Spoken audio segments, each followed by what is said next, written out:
Jeremiah 50:14. It reads, "Put yourselves in array against Babylon round about. All ye that bend the bow, shoot at her, spare no arrows, for she hath sinned against the Lord." So this is concerning those nations that have nuclear capability. And it says spare no arrows because they have an arsenal, man. You know, they don't just got one or two missiles or three. You know, the scripture speaks on the army of the horsemen. It was 200,000, 200 million, which, you know, you count the missiles itself, you have miscalculated because it's concerning the warheads. That's where the power lies in. The horsemen, that's the horsemen. The power lies in the warhead. So for one missile, you can have 20 warheads on one missile, man.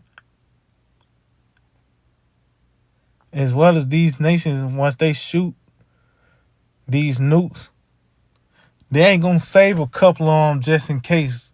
No, all these weapons will be used in this time. They're not gonna be put in a museum in the kingdom of heaven.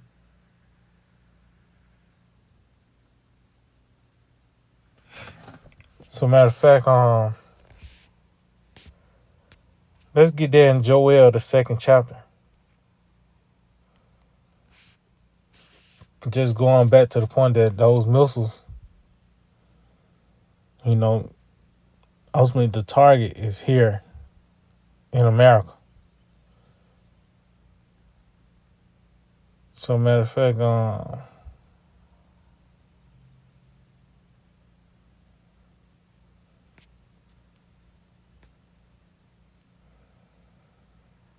man, this whole chapter.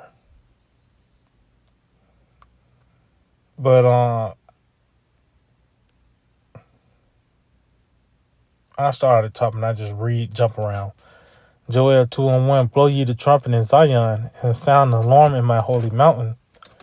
Let all the inhabitants of the land tremble, for the day of the Lord cometh, for it is nigh at hand. And yeah, we know the day of the Lord is nigh at hand as these events are unfolding throughout the planet Earth. You got so-called UFO sightings being reported by the Pentagon. World War III talk. The mark, which is the microchip, you know, that system being put in place. Those are the signs that the day of the Lord is at hand. It says a day of darkness and of gloominess, a day of clouds and of thick darkness. As the morning spread upon the mountains, a great people and a strong.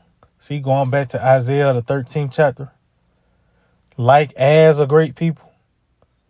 So this is a parabolic. This is concerning those missiles. Would you have certain counts to say this is concerning them? And others, they might say it's talking about angels. But let's see. It says there have not ever been a like, neither shall be any more after it, even to the years of many generations. So it's going to be a generation of people that are going to come and they going to go.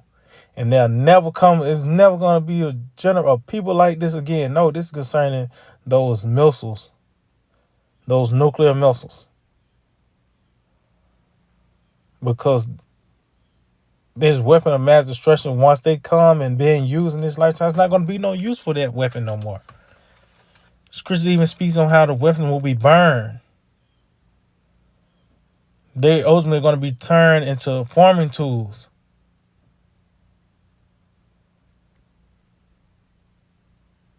As well as it says, there have not ever been a like, you know, neither shall be any more after it, because even the evolution of the missiles, from the atom bomb to what you got today, you got a hypersonic. So even in that, you know, it says the fire devour before them, and behind them a flame burneth. The land is as the Garden of Eden before them, and behind them a desolate wilderness. Yeah, and nothing shall escape them. So that land, what is that land? The land is America. That's the main target for these missiles. Isaiah 34, read Revelation 18, just read Jeremiah 50 as well as Jeremiah 51. It speaks on this judgment where this place will be burned. And when the smoke clear and the dust settles, literally it's going to be a desert where only desert and unclean creatures dwell. Well, the weapon that's going to do that,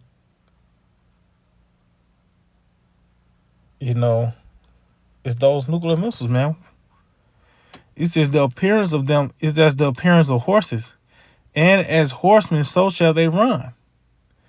It says like the noise of chariots on the top of mountains shall they leap. The noise of a flame of fire that devours stubble, as a strong people set in battle array. See? So now, going back to that people, it said as a strong people. So is parabolic. It's a metaphor. Set in battle array. So now you gotta go up, because it even speaks on the horsemen. This is all military talk. See, this is the Lord of hosts. This is that spirit, the Lord of hosts. This is all military talk. So now these people, this concerning the military might, these missiles. That's why they encased in metal and shit.